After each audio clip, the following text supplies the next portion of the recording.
Everyone, welcome back to the channel. If you're new here, welcome back to the channel. I try to keep a straight face. I try to make these videos serious, but I can never do it. So you know what? We're just gonna have to roll with it, you know what I mean? Now in 2018, I actually, towards the end of it, I wanted to do like so many more videos and I never got the chance to because, you know what, I'll be honest, even like in 2017, I couldn't afford to do as many videos as I could. Buying these phones are super expensive, but I figured, you know what, I'm going to treat this like an investment, and I ended up buying tons and tons of phones during the later part of 2018, and the Samsung Galaxy S7 Edge was actually one of them. Now I think I bought this one in like July or August, and I'll definitely say that this phone still surprises me in a lot of ways. Now, in some ways it kind of like makes me sad, but I'll go into that in a second. But really just like the whole lineup of Samsung has really transcended. I mean, looking at the Galaxy S1, even up until like the Galaxy S5, they were kind of known of having like pretty good hardware and all that stuff, and like being a really huge competitor to Apple, and they still are. But look, when the Galaxy S6 came out, I think that was probably one of the most important Samsung phones ever released, because even though it was horrible and I didn't really like it that much, they went from like that plastic build quality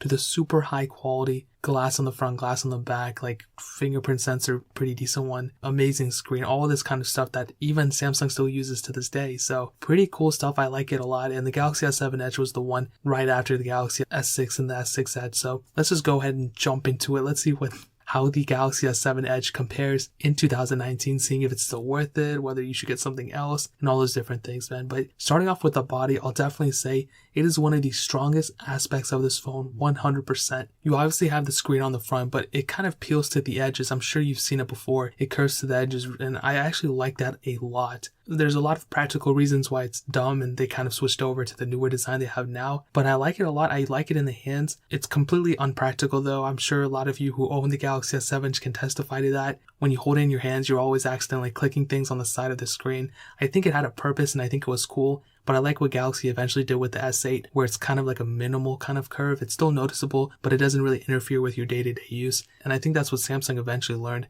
and they switched over to the Galaxy S8 and S9 design. But this was a huge proponent to that. And I'll definitely say that the front, I mean, it looks decent and all that stuff, and it still looks pretty good. But when you go to the back, this is the one thing that surprised me. Glass on the back really makes the phone go from like a 5 out of 10 phone to like a 10 out of 10 phone. It makes it feel that much more premium. I hate it though because it's one more thing to break, but honestly, I'm not too salty about it. I really like the way this phone feels overall. Now, one thing I do want you to keep in mind is that if you're getting a phone like this, you're most likely getting it used, and the front fingerprint sensor, the home button, usually is a little bit more wobbly, and that's one thing that I would probably recommend you to go towards a different route instead of getting it directly used, which I'll go into in like towards the end of this video. But one thing, if you're getting this phone used, or if you're going some Craigslist or whatever, definitely feel how the home button feels, because you'll definitely notice whether it's like super shaky, wobbly. You probably want to stay away from it. But that's pretty much it from the exterior of the body. Obviously you saw the headphone jack on the bottom. You do have a micro USB port. You don't have USB Type-C yet, which does kind of suck a little bit, but it would have probably been better with USB-C. I mean, this thing was released in 2016, so it wasn't even like that old of a device, but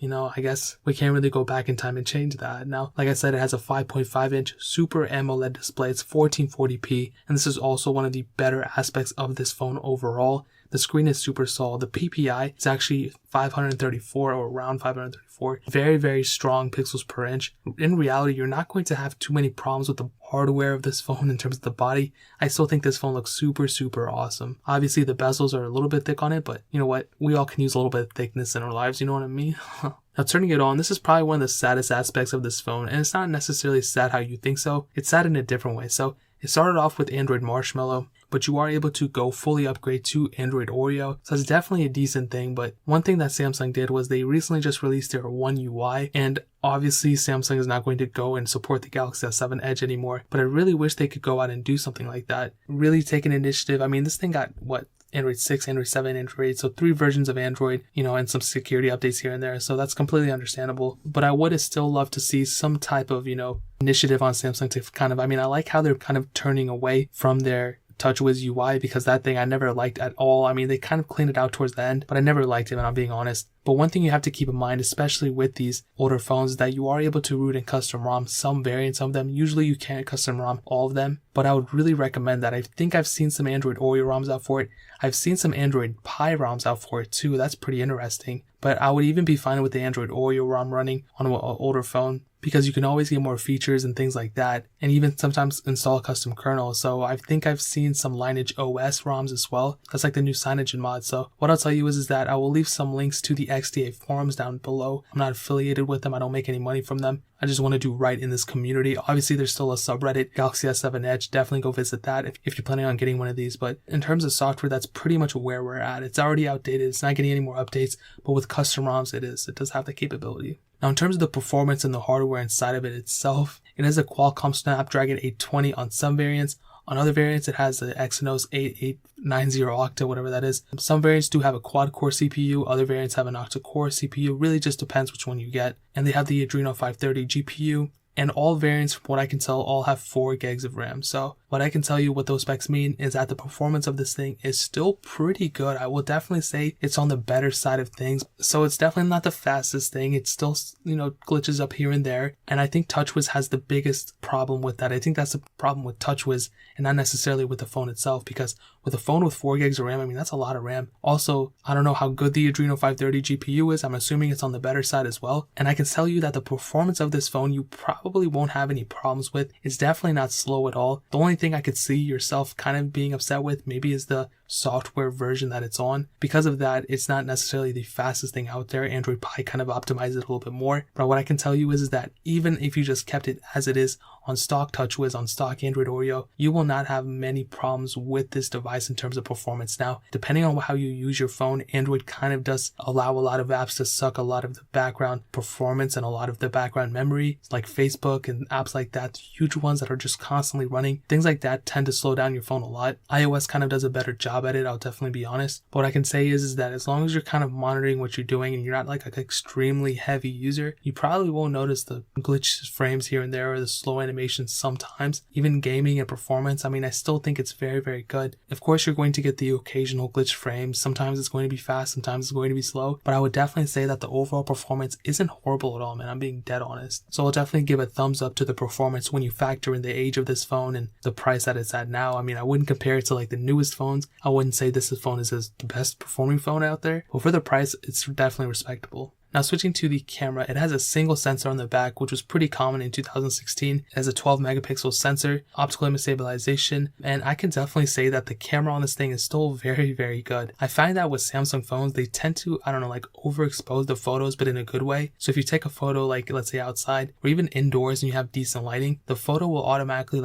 up in the brightness of the exposure, and it'll definitely make the photo look much better than it really is. iOS doesn't necessarily do that well. LG, I feel like kind of darkens the image a little bit, but with Samsung, they do a really, really good job at smoothing the photo and making it look brighter than it is. Some people like that, some people don't. Me personally, I like that. So I'll definitely say that the photos this thing takes are definitely good. I don't have any complaints. You are able to shoot 4K at 30 frames per second and 1080p at up to 60 frames per second. That's probably my only complaint. I wish it did have more frame speeds you could film with, but considering this phone came out in 2016, what are you going to do? A lot of phones at that time were still shooting in 1080p. Some of the budget models were definitely shooting in 1080p. 4K in 2016 was definitely around. 4K in 2013 was probably around, but I really wish we could do at least 1080p at 120 frames per second. I'm never going to use it, but it's just one more selling point of the phone. It also has a 5 megapixel front-facing camera. I personally didn't like it that much, I'll be honest. It's probably one of the weaker aspects of it, but really, I'm not a huge photographer. I don't really take photos that much, so I'll definitely say when you factor in the front camera and the back camera of this phone, it's definitely good. I don't have that many complaints with it, I'm being honest.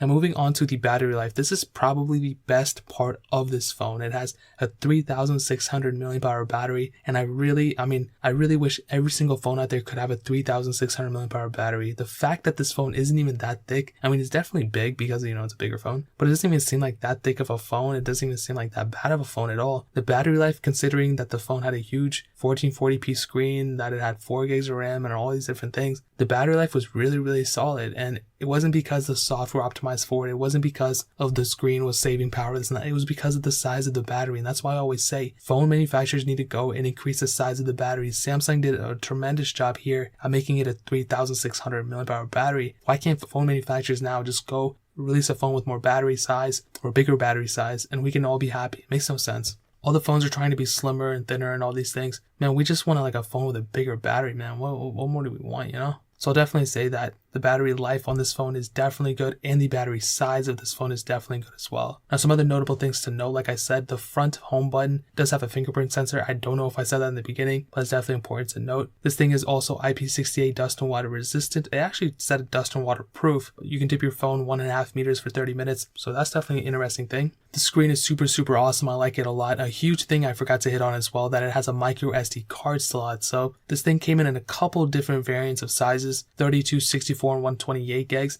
But what you can always do is just get the base 32 gig model and just go get a micro SD card slot and just literally just ball out that way. Instead of spending more on the bigger storage model, you can just spend less and get a micro SD card slot. I think you guys know how numbers work, so I don't think I need to explain that. And another probably minor complaint is probably the speaker. It's not the greatest thing in the world.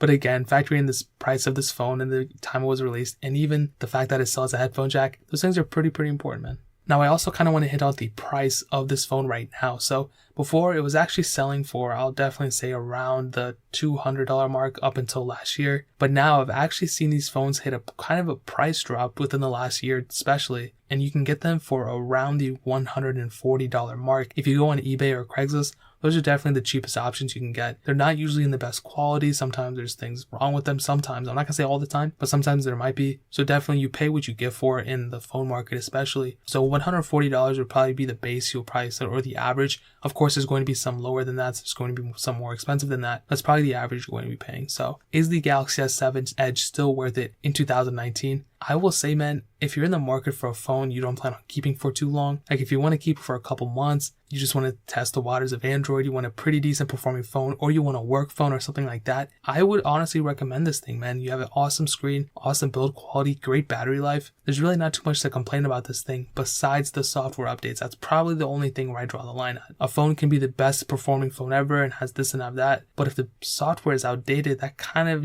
makes the phone outdated a bit too, more than it should be. I think the hardware is really good. I think this phone is still performance heavy, but I think when it comes down to the features and the security of your phone, you might be better off honestly looking at like a Google Pixel, the first one that came out. That thing is also kind of done with support too, but that one got at least a year of support more than the Galaxy S7 Edge did. So that's probably the cheapest option around that point, but you can always get this phone and always throw a custom ROM at it as well. Some variants you can do that. So like I said, that's always an option, but so really there's a couple ways you can go wrong with this phone in software, but if you really want it, there's really nothing that lures me away to it. Like the software is the only thing. So like I said, you can get them on eBay and Craigslist for pretty cheap, but I'd always recommend getting certified refurbished because they always come with a warranty. They're super easy to get, and I always link them through Amazon. So if you have an Amazon account, you can just go on Amazon.com and buy them. So what I'll do is I'll link the cheapest Samsung Galaxy S7 Edge, the certified refurbished one that I find, in the description below, but I'll also find the cheapest Google Pixel that I find on Amazon, and I'll also leave that link down below too. So you have some choices there. I'll definitely be dropping a Google Pixel review in 2019 very soon as well, so keep it locked down on the channel there. And like I mentioned before, if you purchase things through those links in the description, a little bit of percentage comes back to the channel, and it actually helps us do more giveaways and do more videos like this. So we'd really appreciate if you guys, not only buy the phones there, but also buy anything if you want to. Just purchase it through those links. It costs you no extra money and just comes back to the channel. We can do crazier and better things basically. So that is pretty much it. If you guys have any questions or anything like that, leave it down in the comment section below. Hit that like button, that'll mean so much, but definitely hit that subscribe button. Every single subscriber that we get really does count, so it'll mean so much if you guys could hit that. Also check out the other links down in the description as well. My Twitter, my Instagram, my second channel, all those links are linked down below. I'd really appreciate if you guys could check it out. But more importantly than everything else, I love every single one of you guys. Hopefully I'll catch you guys in the next video. Peace out till then.